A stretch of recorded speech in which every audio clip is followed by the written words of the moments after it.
Isabella. Okay, so I'm Ilham Sajid.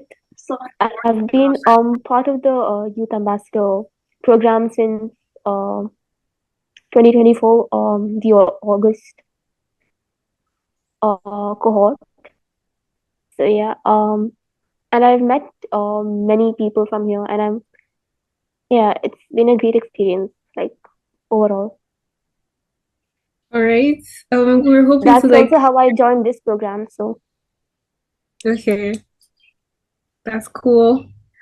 Um, we're hoping to like hear you say, "Oh, I'm Ilham from UAE. I'm 16." But it's okay. It's okay. Thank you for the okay, introduction. should I say that? Should I start again? You can go ahead. Okay, I'm Ilham. I'm 17. Uh, I'm an Indian, but I live Okay. in the UAE. So yeah. Okay. Thank you so much. Um, Jax is in the call. I would say you should drop your introduction in the chat since you can't talk right now. And once you drop it, I would read it out to everyone. But yeah, with that, Isabella, the floor is yours. So you could introduce yourself and go ahead with your presentation. That's incredible. I'm excited to meet you. And Niham, thank you for being here today and for being so involved in Maddie's great initiative. I love that. So I did have a Mentimeter prepared, but oh, hi, we have a new join. Hi, Emma.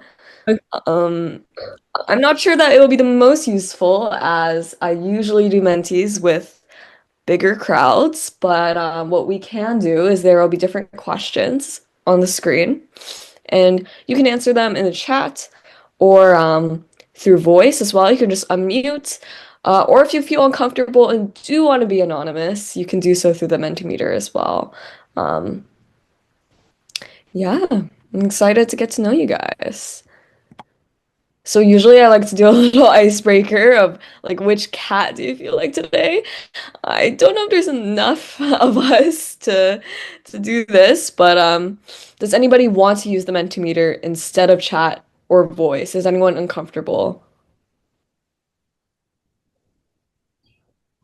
Okay, I think we're good. Then we're just gonna move ahead. Hopefully you feel one of these things. Okay, here's our agenda today. So we're gonna do a small check-in just to see where you are with social impact, where are you with building and scaling, and kind of giving me a sense of how I can best guide you today. And then I'm going to show you something that I call my 4Ds framework, which is dream it, define it, design it, deliver it, which I've used for many social impact projects in the past, and I would like to share with you. Um, it's a really flexible approach that I think will be really helpful for you. I'll be a little resource drop at the end and then also closing. Let's get into it. It'll be a short session today, I think, with our amount of people. So when you hear the word impact, what comes to mind? We always want to start small, right? So we want to just start by breaking apart that term, social impact, and what does the word impact mean to you? Does anyone want to take a shot at it? No wrong answers.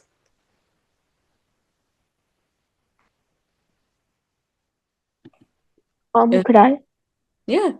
Um, so I think when I hear the word impact, I another word influence comes to my mind, like how effectively or efficiently you can influence um anyone or anything, so something Mm, like that. that's a really good answer. I like that. Influence. You want to be able to have some kind of voice, right? Have other people hear what you have to say. That's really great.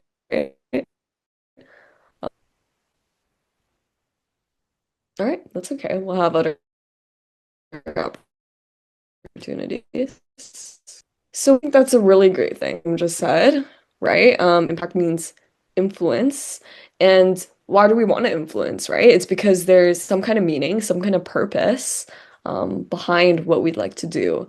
right? So it always comes in this kind of framework where there's something why we want to make this impact, right? Discover that why is for you. So do you maybe there's a reason why you joined this call today? Impact. Why do you care about making a difference? What is your specific why? Do we have any ideas? This is a hard one. Oh, we're gonna find out today. I don't really know. So more about it. Awesome. That's good to know. Thank you for being honest and upfront about that. We're going to do some work to myself. So you're like, oh, Emma, go. So, to me, because I know what it feels like to feel unseen, like to feel your voice is not, I know what it feels, and I don't want any other person to feel that way. So that's why I am very interested in making a difference. I love that. That's very touching. Absolutely. I mean, when we see isolation in our own lives, when we see people not feeling heard, not feeling seen in our own lives, that absolutely makes us want to make a difference for them. I love that sentiment. Thank you for sharing. So now you're probably wondering, like, why the heck are you listening to me? So I would love to introduce myself. Oops. Ooh, what is that? Okay. Here's my why. This is me as a kid. And growing up, I felt very similar to Emma. I felt like there are a lot of injustices, a lot of inequities surrounding me.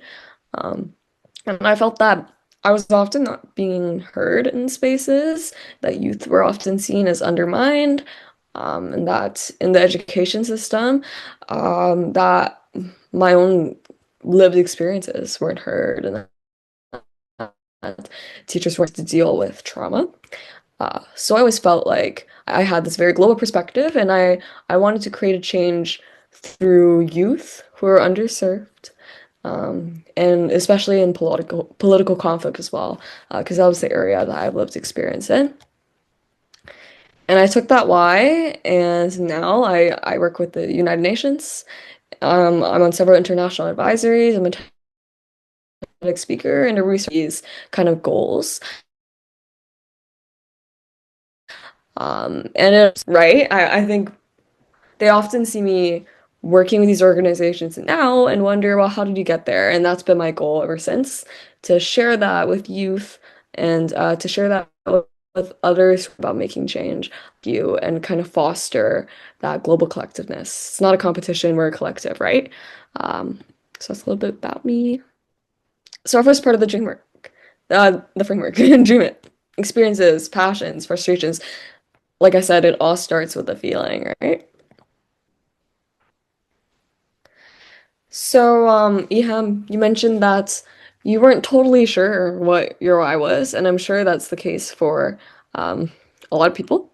So, we have global issues. What resonates with you? And you can kind of take a look at this ranking of five, and there are definitely more issues than this. There's so many more issues than this, but these are kind of the main five that a lot of people make social impact projects in.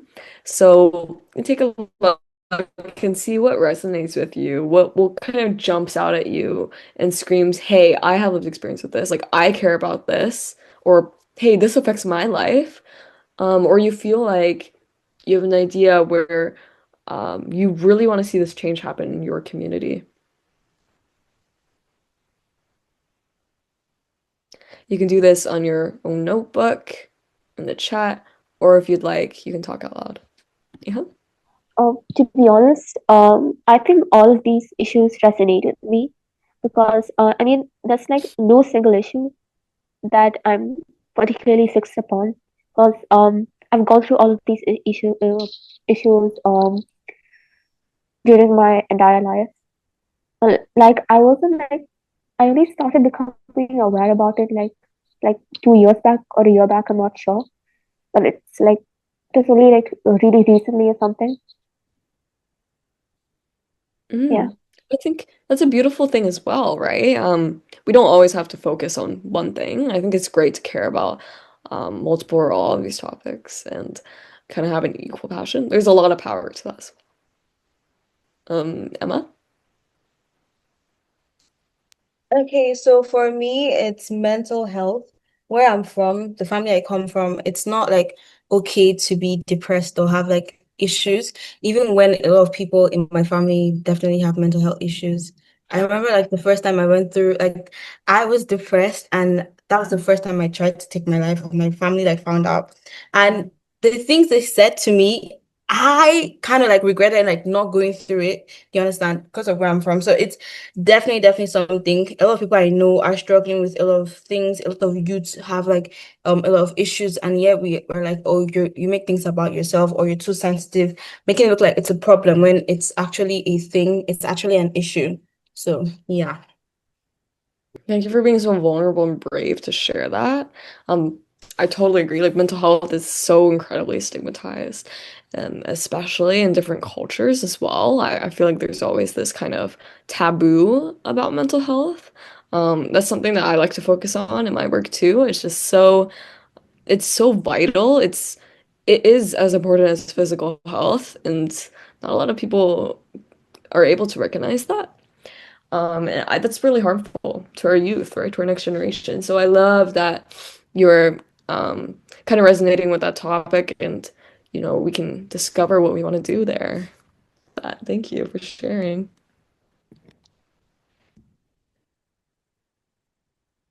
So, to be successful in social impact, we're gonna introduce a case study because we want to learn from other people who are successful in social impact, right?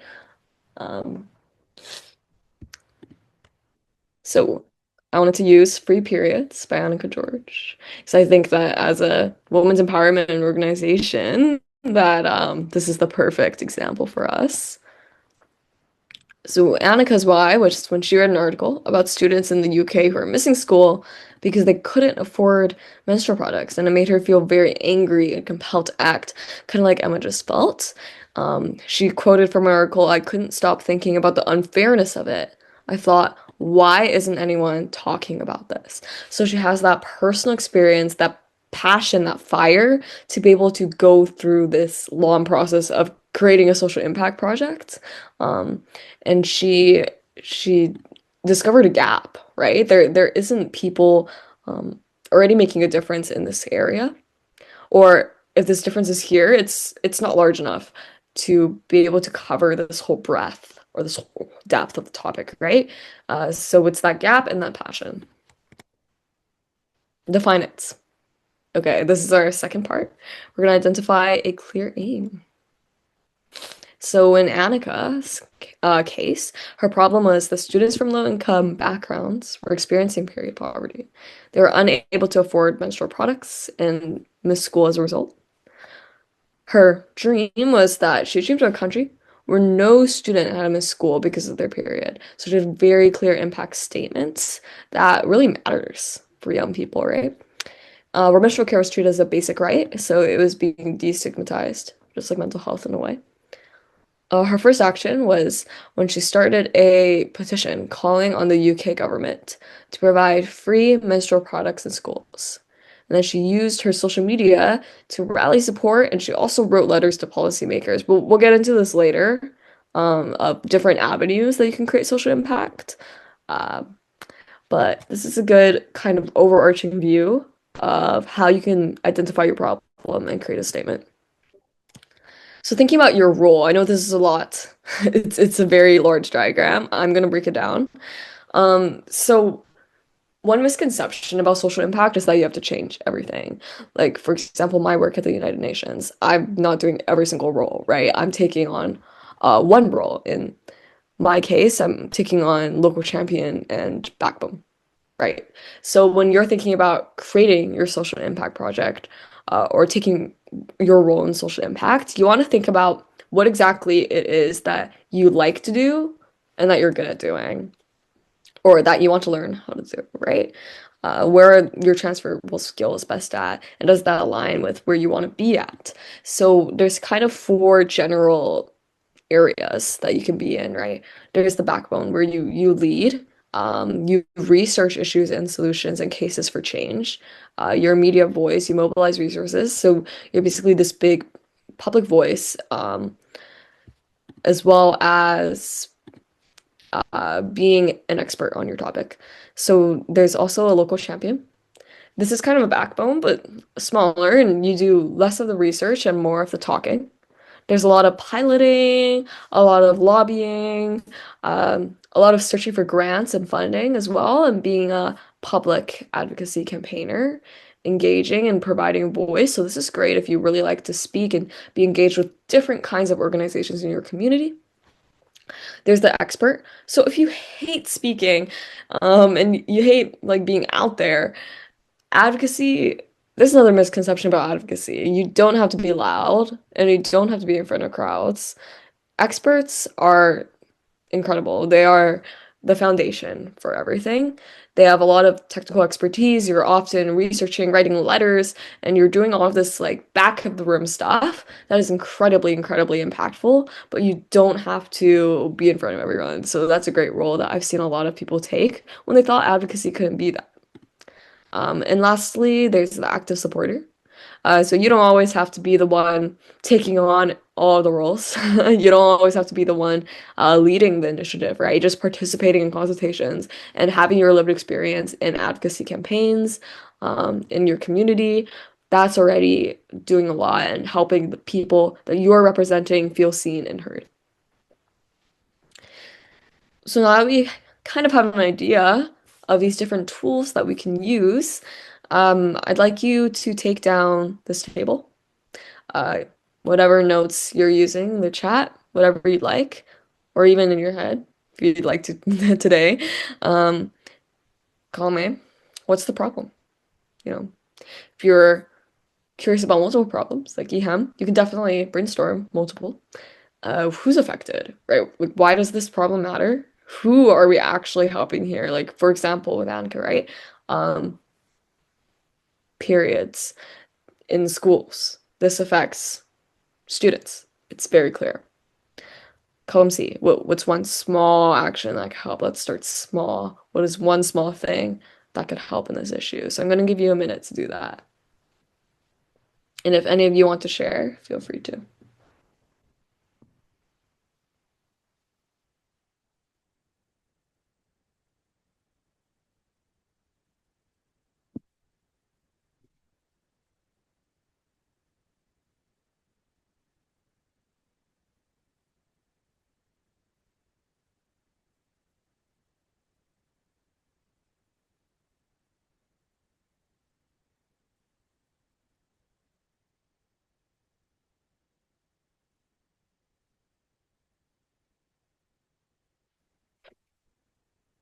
Okay, fantastic. Does anybody want to share? It's okay if you don't want to.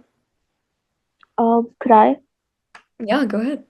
I think first of all we could start acknowledging them. I mean that is like really small action that could help. We could acknowledge the problems Mhm. and you know what's consistently wrong in them. So yeah. Yeah, that's a great point. I think a lot of advocacy starts with awareness. I love that. Okay, design it.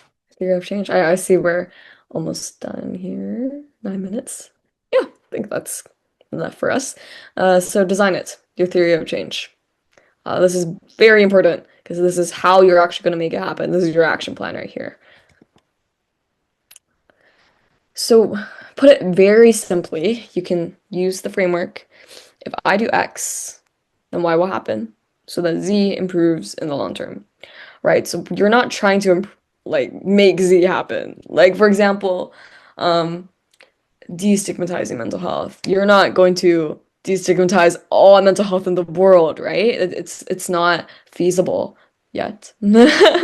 So if you do something small, like maybe hold like a round table or youth council that works to give workshops to kids about mental health, then you could improve Z long term. So These are just kind of from frameworks, some useful advocacy tools that I. So first of all, the advocacy ecosystem. So what's involved with advocacy, right? It's not just the advocates. There are different types of advocates. There's nonprofits, grassroots, kind of like this one right here. There's media and policymakers, right? You have your authority, you have your public pressure, and you have your organizers. So this is always a useful framework for you because you know, and moving forward tactics is a more detailed way of doing just that. So you have at the bottom the work, practice, grassroots, and they're very credible because they have lived experience, right? This is why they have grassroots, convening and leadership. So who's taking the initiative here? Campaigns. So creating that public pressure and ensuring that other people are aware of your impact. Research. Of course, you want everything you do to be backed up by research. Um, you want to make sure that what you're doing is helpful, not harmful. And then this media section here, right? That's creating more public pressure. It's creating more visibility.